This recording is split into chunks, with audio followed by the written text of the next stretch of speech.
Forget everything you know about prehistory. The T-Rex and Velociraptor, they're not the beginning of the story. They're the epilogue. Before them, Earth was an alien planet, ruled by biological nightmares. And their world did not end with an asteroid. It ended up with something much, much worse. To begin our journey, I need you to do something difficult. Try to empty your mind of everything you associate with the word prehistory. Forget the image of a Tyrannosaurus chomping down on a Triceratops. Forget the swooping of a pterodactyl. These images, powerful as they are merely the facade of an immeasurably deeper and older temporal edifice. The story we are going to tell today is not on the top floor, but in the forgotten foundations of this building. Our journey is not of thousands, but of hundreds of millions of years. It's a time scale so vast that the human mind can barely process it. So let's use an analogy. Imagine that the entire history of the Earth, since its formation, is compressed into a single 24-hour day. In this cosmic clock, the dinosaurs would only appear around 10 o'clock at night. And the entire history of humanity? It would be just the last 2 seconds before midnight. We are the blink of an eye at the end of the day. Our story begins much earlier, in an era whose very name means ancient life, the Paleozoic era, a colossal period that, on our clock, would begin around 9 o'clock at night and would last almost an hour and a half. An era twice as long as the entire reign of the dinosaurs. And for most of that time, the mainland was a silent, hostile desert, a world of bare rock and silence. All the action, all the drama of life was happening in one place, the ocean. And it was in this ocean that, approximately 541 million years ago, something extraordinary happened. An event so explosive and creative that scientists have dubbed it the Cambrian explosion. It was not a fiery explosion, but an explosion of biological imagination. For billions of years, life had been simple, microscopic, and shy. And then, in the blink of a geological eye, nature opened the door to its laboratory, and complexity poured out. The planet became a blank canvas on which evolution, like a daring artist, sketched its first great masterpieces. And also its most bizarre sketches. It was at this point that Earth's first great cast of characters emerged. And as in every good story, we needed heroes and villains. The Cambrian seas were dominated by a creature that was, without a doubt, the first great predator on our planet, Phaenomalocaris. Its name means abnormal shrimp, but this description is too modest for the terror it represented. Imagine a creature almost a meter long, a giant for its time, with 2 spiny appendages in front of its mouth, used to capture and crush its prey. His eyes, made up of thousands of lenses, were some of the most sophisticated ever seen on the planet, giving him panoramic vision to hunt his victims. He was the perfect combination of a well-articulated nightmare and an efficient hunting machine. The T-Rex of the Cambrian seas. And who were their prey? Well, if the Phaenomalocaris was the king, the trilobites were the ubiquitous citizens of his kingdom. These armored arthropods, with their segmented bodies and tough shells, were a resounding evolutionary success. There were thousands of different species, ranging in size from a fingernail to a tray table. They crawled along the ocean floor, swam, burrowed in the sand, they were everywhere. For over 270 million years, trilobites were a constant on Earth, witnessing the rise and fall of countless other monsters. Their existence alone is an epic of survival. But the Cambrian wasn't just about predators and prey. It was about the weird. Evolution seemed to be testing the limits of what was possible, and some of its creations defy our understanding too. This day. Meet Thalassogynia. The name says it all. When scientists discovered it, they were so perplexed that for decades they reconstructed it upside down and backwards. They imagined a creature that walked on rigid spines with dorsal tentacles that seemed to have no function. It was a biological enigma. Today, we know that the spines were for defense and that it walked on thin, fragile legs. But the initial confusion gives us a window into just how alien this world was. And when we thought the strangeness had reached its limit, the ocean presents us with Apabenia, a small creature with a segmented body and side fins. So far, so good. But on its head, it had 5 eyes. Yes, you heard right. 5 stalked eyes, like tiny periscopes, watching over an alien world. And as if that weren't bizarre enough, a long, flexible proboscis jutted from its head, ending in a pair of toothed pincers. It was as if nature had taken parts of a shrimp, a vacuum cleaner, and a spider, and fused them into one creature. When Theopabnias first presented at a conference of paleontologists, the entire room burst out laughing, thinking it was a joke. It WA send single quotes T This was the world before the dinosaurs. A pulsating ocean. A laboratory of life forms that ranged from the terrifying to the incomprehensible. A primordial soup of competition and experimentation. While the cast of sea creatures became increasingly complex, and the fight for survival in the seas reached new heights of ferocity. The continents remained like sleeping giants, a vast empire of rock and dust, bathed in a sun that illuminated no leaf, that warmed no skin. A world of silence. Life had conquered the water, but the greatest frontier of all was still untouched. What would it take for life to leave the safe cradle of the ocean and take the most audacious step in its history? The conquest of dry land? A Cambrian ocean was a cauldron of life, an underwater metropolis pulsing with hunters and prey in an endless evolutionary dance. But outside this bubble of existence, the rest of the planet was a phantom world. Imagine entire continents, larger than today's. Asia and Africa, completely barren. A silence that lasted for eons, broken only by the whistle of the wind over bare rocks. Dry land was not an invitation. It was a deadly challenge to a sea creature.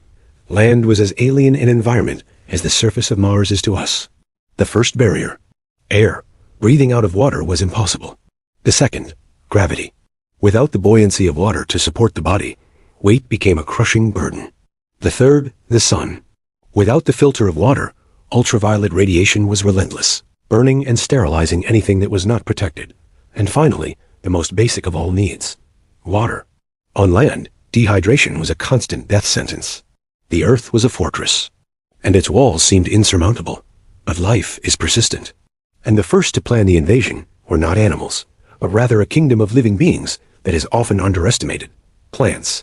With geological patience, they began the greatest engineering work in the history of the planet. The first to dare were small and humble, like the Cooksonia, little more than fragile green stalks, without leaves or flowers, clinging for dear life on the damp banks. They were the pioneers, the infantry who established the first beachhead. Over millions of years, these pioneering plants performed a miracle. Their microscopic roots began to break down the rocks, creating the first layer of soil. As they died, their organic matter enriched the soil, making it fertile. Most importantly, through photosynthesis, they began to pump a trace gas into the atmosphere. A gas that would change everything, oxygen. They weren't just surviving on Earth. They were terraforming the planet, paving the way for what would come next. And the first animals to accept the invitation were not fish, but creatures that already had a crucial advantage. An exoskeleton. Arthropods, the ancestors of insects. Spiders and centipedes already had body armor that offered structural support against gravity and protection from dehydration. Tiny scorpions and millipedes were the first to venture out of the water, discovering a bountiful new world, full of plants to eat and no predators in sight. Meanwhile, back in the oceans, competition was fiercer than ever. Fish of all shapes and sizes fought for space and food. For some, the shallow, marshy waters, filled with decaying vegetation, offered refuge and a new food source, the insects and other invertebrates that now lived on the shores. And it was at this boundary between water and land that evolution performed its most spectacular trick. Imagine a fish trapped in a pond that is drying out in the sun. The water becomes murky, low in oxygen. For most, it would be the end. But for one specific lineage, a mutation offered an opportunity, the ability to gulp air from the surface. Their fins, previously used only for swimming, became more robust, more bony, allowing them to grip the muddy bottom. And it was here that we found one of the most important fossils ever discovered. Thectalicate was neither a fish nor an amphibian. It was a perfect mosaic between the two worlds. It had the gills and scales of a fish, but its head was flat like a crocodile's, with its eyes on top, perfect for observing what was happening above water. It had a neck, something no fish before it had, allowing it to turn its head. And most amazing of all, inside its front flippers was a bony structure that is strangely familiar to us. A large bone, followed by two smaller bones, and then a series of small bones at the tip. Look at your own arm. Humerus, radius, and ulna, the carpal bones. The fundamental architecture of our arm, of our hand, the structure that allows us to create art and technology, was born there, in those fins of a stubborn fish that decided the dry world was worth the risk. Once our ancestors, the vertebrates, set foot, or rather, their adapted flippers on land, they found a paradise. This was the Carboniferous period. The tiny pioneer plants had evolved into colossal forests. But these weren't forests like ours. They were global swamps, covered in tree-sized ferns and giant club mosses that towered 100 feet into the air. The air was thick, warm, and humid. And thanks to all this rampant photosynthesis, the atmosphere was superoxygenated with oxygen, levels reaching 35%, compared with the 21% we breathe today. And this extra oxygen had a dramatic effect on the first land dwellers, the arthropods. For them, oxygen is absorbed through a system of tiny tubes called trachea. At our oxygen levels, this system limits their body size. But in the rich air of the Carboniferous, this limitation disappeared. The result was gigantism, a nightmare realm for anyone with an insect phobia. Imagine walking through this swampy forest and hearing the sound of hundreds of legs dragging over the damp leaves. This is no ordinary insect. It is the Arthropleura, a centipede the size of a small car, over 8 feet long, its armored body rippling across the forest floor. Look up, and the buzzing sound you hear is no ordinary dragonfly. It's Themigonura, with the wingspan of an eagle, its wings as long as its arms, patrolling the skies like a predatory drone. In the swamps, scorpions like Thepelmonoscorpiscus reached the length of a human arm. This was the world our ancestors found. A planetary hothouse, a kingdom dominated by giant insects and alien plants. Vertebrates were still supporting actors on this stage, amphibious creatures living in the shadow of these exoskeleton-clad titans. But evolution never stops. While insects ruled in their giant splendor, vertebrates were adapting, diversifying. They were developing tougher skins, shelled eggs that would free them from dependence on water, and ever stronger jaws. The giant insect's empire seemed eternal, but the planet was changing once again. The climate would begin to dry out, and oxygen levels would begin to drop. The stage was being set for a new act, and a new line of animals was about to emerge from the shadows to challenge Earth's ancient masters. The Carboniferous world, with its swampy forests and its kingdom of giant insects, could not last forever. The supercontinent Pangaea was forming, joining the land masses and altering ocean currents and weather patterns. The planet began to dry out. The vast swamps receded, and with them, the dominance of giant arthropods and amphibians that depended on moisture. Atmospheric oxygen began to dwindle, and the gigantism it had supported became unsustainable. The stage was shifting, and a new cast of protagonists, better adapted to a drier, harsher world, was ready to take over. At this point in history, vertebrate life had split into two great branches. Imagine a fork in the tree of life. One branch, the sauropsids, would give rise to everything we think of as reptilian, lizards, turtles, snakes, crocodiles, and eventually dinosaurs and birds. The other branch, our branch, was the synapsids. They were different. Their defining characteristic was a single opening in the skull, behind each eye, that allowed for the anchorage of stronger, more complex jaw muscles. It may seem like a technicality, but it was the first step on an evolutionary path that hundreds of millions of years later would lead directly to us mammals. The story that follows is not just about strange creatures. It is the story of our own lineage's first attempt to dominate planet Earth. In the early Permian period, the period that followed the Carboniferous, the most iconic and famous synapsid was Thydianotrodon. Look at it, and you might think dinosaur. But that's one of the biggest misconceptions in paleontology. Dimetrodon is closer to you and me than any Tyrannosaurus or Stegosaurus. It reigned and disappeared from the face of the Earth 40 million years before the first dinosaur even existed. Its most striking feature was, of course, the spectacular sail on its back, a structure of skin supported by long vertebral spines. Its function is still debated. Perhaps it was to regulate body temperature by absorbing heat from the sun, or perhaps it was a showy display to attract mates and intimidate rivals. But another, more subtle and perhaps more important feature was its mouth. Unlike reptiles, which generally have uniform teeth, Thydianotrodon had distinctive teeth, incisors for grasping, sharp canines for piercing. It was a prototype of a new kind of dominance, a creature that foreshadowed the complexity that was to come. It was, for millions of years, the undisputed apex predator. But evolution marched on, and at the end of the Permian, it produced its masterpiece of carnage, the pinnacle of synapsid evolution. Meet the Gorgonopsian. Its name comes from the Gorgon, the monster of Greek mythology, and the nickname is well-deserved. Forget the slow, lumbering image of a primitive reptile. The Gorgonopsian was different. Its posture was upright, with its legs positioned directly below its body, allowing for speed and agility. It was probably warm-blooded, a high-performance hunting machine that did not rely on the sun for warmth. And in its jaw, it sported a pair of canines that jutted out like daggers. These were the first true saber-toothed teeth in the history of life. Fast, intelligent, and lethal, the Gorgonopsian was the T-Rex of its time, the perfect predator in a world teeming with complex life, such as the giant armored herbivores called Prehistory. The ecosystem was robust, diverse, and seemed destined to thrive. Our lineage was on top of the world. And then the planet got sick. It was not a sudden event, like an asteroid impact. It was a slow, agonizing death that unfolded over tens of thousands of years. It began in what is now Siberia. There, the Earth's very mantle ruptured. An entire province, larger in area than Western Europe, began to bleed lava. It was not a single eruption, but a continuous cataclysmic volcanism, on a scale that the human mind cannot conceive, releasing millions of cubic kilometers of magma onto the surface. This event became known as the Siberian eruptions, but it wasn't the lava that killed the world. It was what it released into the atmosphere. Unimaginable amounts of carbon dioxide and methane, potent greenhouse gases, were pumped into the air. Global temperatures soared, perhaps by more than 10 degrees Celsius. The planet's climate went haywire. The real horror, however, unfolded in the oceans. As they warmed, they lost their ability to hold oxygen. The deep waters became anoxic, dead zones that began to expand.